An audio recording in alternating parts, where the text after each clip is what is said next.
Hello everyone.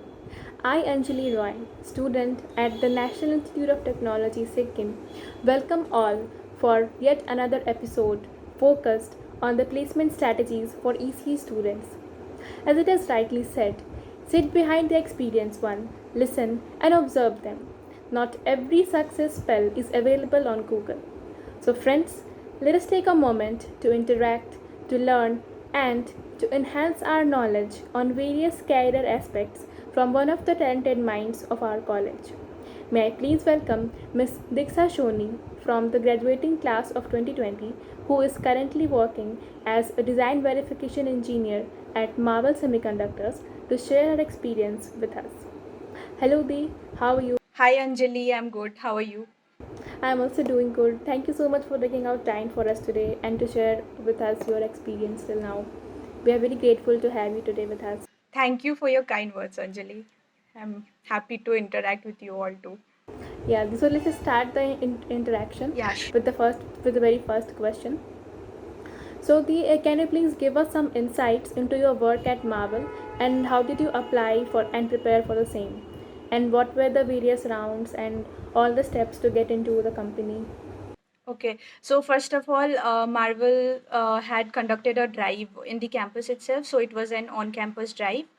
I am currently working in the server connectivity business unit of Marvel.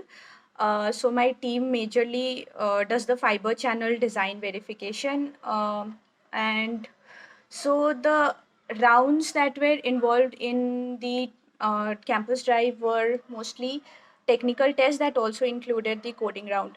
So this technical test mostly was about basic digital electronics that we study in our courses, right? The basic digital electronics, wireless communication, computer networking, and architecture. And yeah, that was about the technical test. And we also had this coding round in any of the coding languages. Like for us, since it was for the hardware positions, we had to code in hardware description languages like Verilog, System Verilog, or VHDL. And there was also option of C, Python, etc. As far as I remember. So yeah, that was about the rounds. So basically, it involved all the things which you have already read, your theory, and plus the coding background what you had. Like you said, for digital design, you need to have some Verilog and which system Verilog information. So that came handy at the time of the placement drives, right? Right, right, right. So the for how many companies did you apply, and what were the factors did you consider while applying?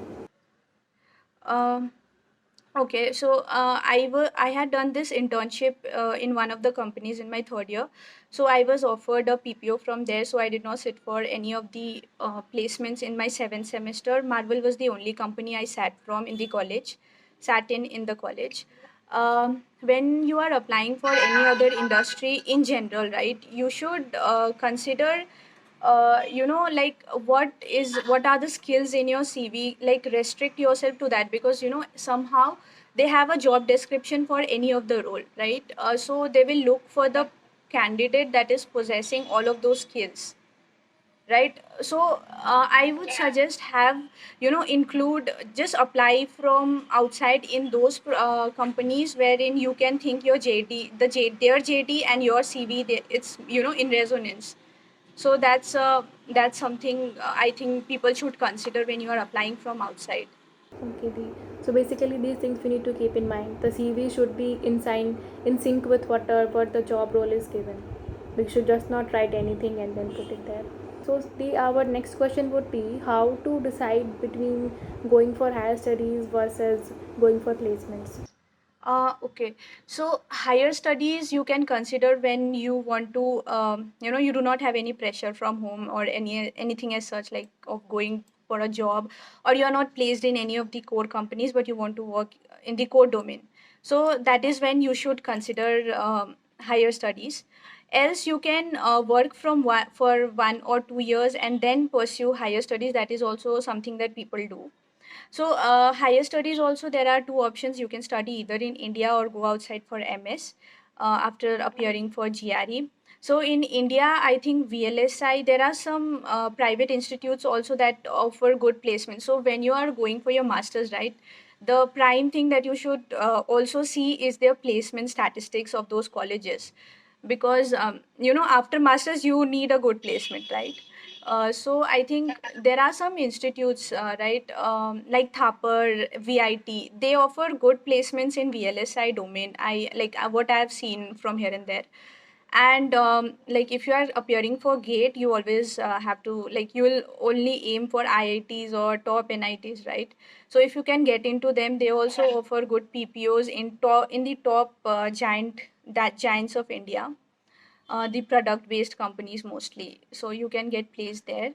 And if you have to go outside, right, for MS, so you should consider like from which country you want to do MS under, like Germany, US, or under which professor you want to continue your research, and all these things. So once you go for MS, you also have the provision of like working student, like you can work and you can do your job, like study as well. So like that's totally situation dependent, that so you have to decide on your own, right? Okay, so basically, if we are getting something in core, we should go for it just Yeah, after the like BTech if because core, there are lots of opportunities. yes, if core is your interest, then you should obviously work for that. Like there's no point doing web development when you want to do coding in VLSI, etc., right? So the our next question would be, like, as you have already gone through your interviews for the job, so please let us have some insights about the interviews you have been to before and during this placement drive, and what are the useful methods, like how to achieve success in the interviews and crack it with flying colors. Okay, so interviews, I in Marvel I had two technical rounds of interviews that lasted for like around three hours on an average. Okay. So I think there's this quick trick to get success into any interview. When you have a legitimate CV, and in that if you are mentioning good projects, right, I think that really gives you an edge over the other candidates, because in my case I had done several good projects in during my internship in third year, and on my own also, right, like in any of my vacation I did not waste my time. I always used to do, like, however small, or I used to think that maybe this is not so important project, but I used to take that up and do it on my own. So that was something, because when you have multiple projects in your CV, right, you know your project much better than the interviewer does. So you have much more to talk about in the interview. So in that way, you do not have to, like, cover up the interview. You can just go on speaking technical things and all that. So that was something that attracted my interviewer, because I had done projects on my own, and like uh, I've seen people like taking up courses and courses to learn any skill, but that theory itself is not enough, because unless you have hands-on experience of something, there's no there's that's like you just do a course and you don't call it like you are that skill. So to be a master of any skill, you also have to take up a project, small project, like when in the initial stage, I can tell you, like in after my first semester I did a project, small project on C++. After that I did a small project on Java, and then I was trained in VHDL, so I took up multiple small projects in VHDL. So like that. And in college also, when you have an option of choosing a mini project and major project, I would suggest, like talk to your guide, and do not just work on what they are offering. You go up and tell that, sir, hey sir, I want to work on this topic. And like teachers are very flexible, they will allow you to work. So if you want to enter into any of the industry, I think you should go and put some effort on your own. So that's something quick. I think that's something will give you success in interviews. And of course, having a good good communication. By good communication, I do not mean that you should have a very proper English or something like that. You should be able to at least convey to the interviewer what you want to add or what you want to say, right? So for that, I think I suggest people, like you can watch watch good shows or listen to good podcast. I think that's something I did. the gist what I want to say is, don't just add skills just to show off or just to get an edge. You should also know them. And when you have ample amount of time, like 4 years is a huge journey, like it's a long journey. So during the vacations, I suggest people learn skills and do small projects. I think that's something that will keep your CV up. Yeah, so basically, if we want to crack the interviews, we should have a good CV along with some good projects so as to engage the interview in our part so that everything goes in as what we have already decided as it to go. Yeah. So, as you mentioned about programming, as you did some projects in C++, Java, and then VHDL. So, as an early bird, could you please suggest some tips to learn the programming languages, and what is the effective way to start to learn? Like, for say, for hardware description languages, what should be our initial step, and how should we step forward in this? Okay. So initially you have to take up a course. Like you can get it easily from Udemy and Coursera. That's what I did. I learned the basics, but simultaneously, in parallel, I also started with the project. So while I was learning the course, I was also implementing. So implementing does not mean like I was doing huge project or something. I started with a small half adder. I used to do the course and then implement it. I just started designing with the half adder, and after that full adder encoders, UART designing, BIST architecture. I just started with small yeah, like baby steps. Like I started with that, and I think if you want to enter into embedded systems, like because I know more about electronics, so I'll say if you want to enter into an embedded system, I think knowing C will suffice, and knowing Perl and Python will add an edge.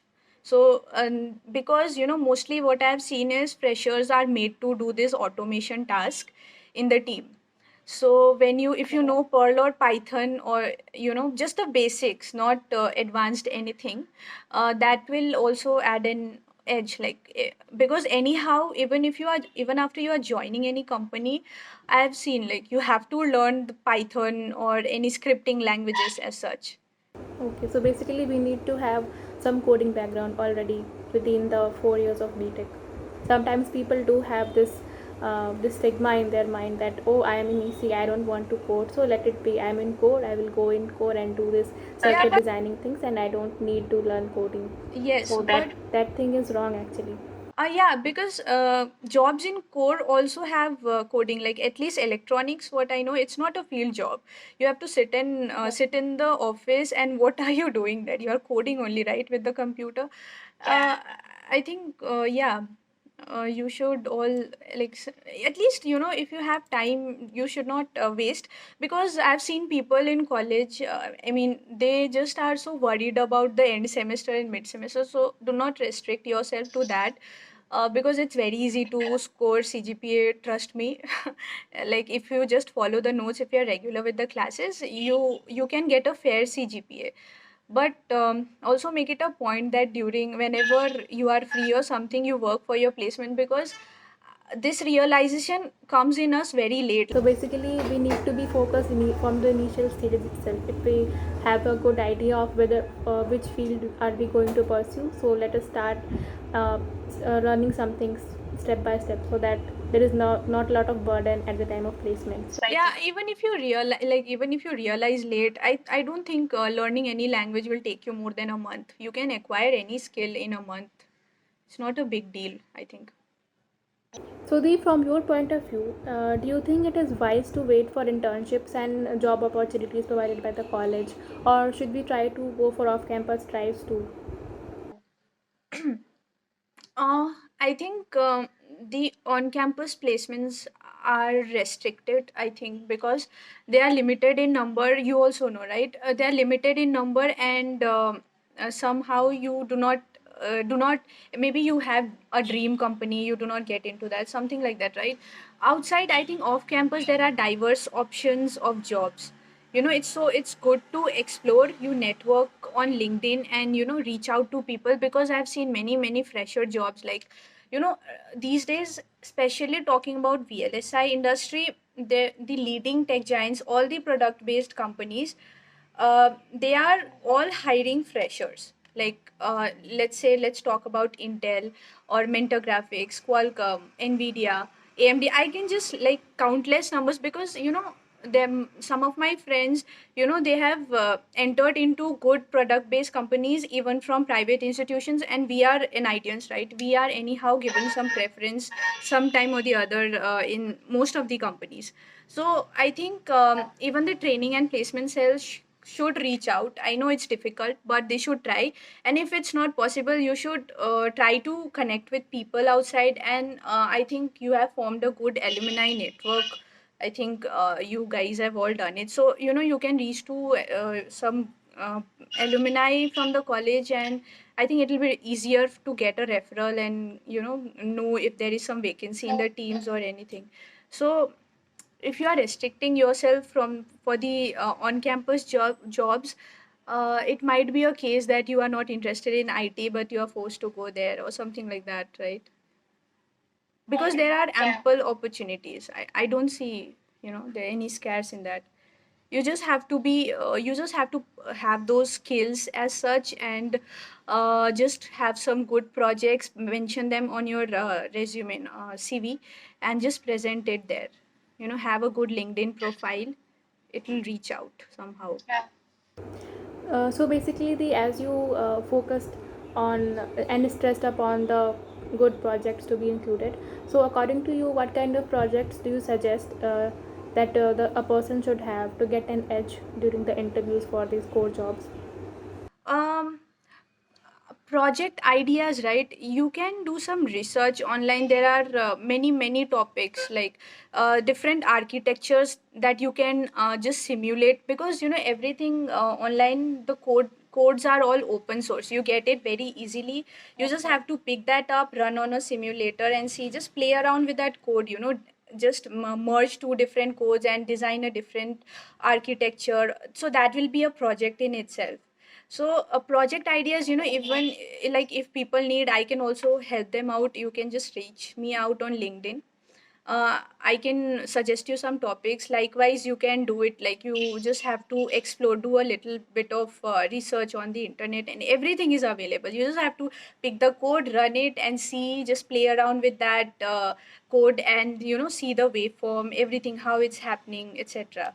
And there are some really good books I would suggest, like for verification, mostly System Verilog, right, by Chris and Spear. I think that's a great pick if you want to learn verification as such, or System Verilog language coding. That's a great book, because it's very simply written, and like it's very brief also. So yeah, you should get hands with some good books.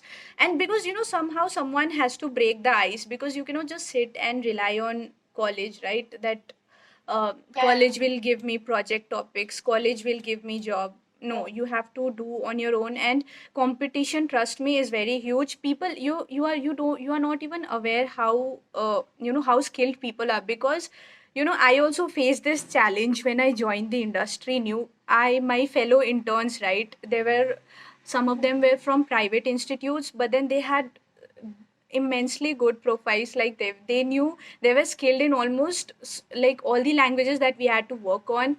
So I had to put that extra effort also, like, to compete and to come into at least to their level. So I think we are not we are sitting in, I think we are sitting in this remote corner and not following what's happening outside. But I think social media is something you should use in a good manner, and know what's really happening in the industry and what's their demand, and try to slowly inculcate in yourself. And as I said previously also, it's very like, you can learn any skill in just a month. It's not a big deal. So basically, we need to be a self starter kind of a person. We should be self conscious about our career, and then we should take steps in a good manner so as to reach to the level wherein all people are competing against each other.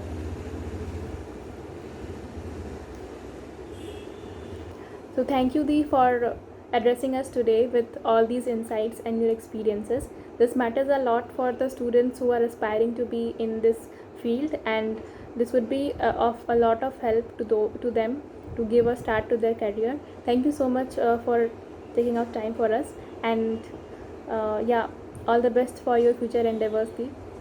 Thank you, Anjali. All the best to you too. Thank you so much. It was really great talking.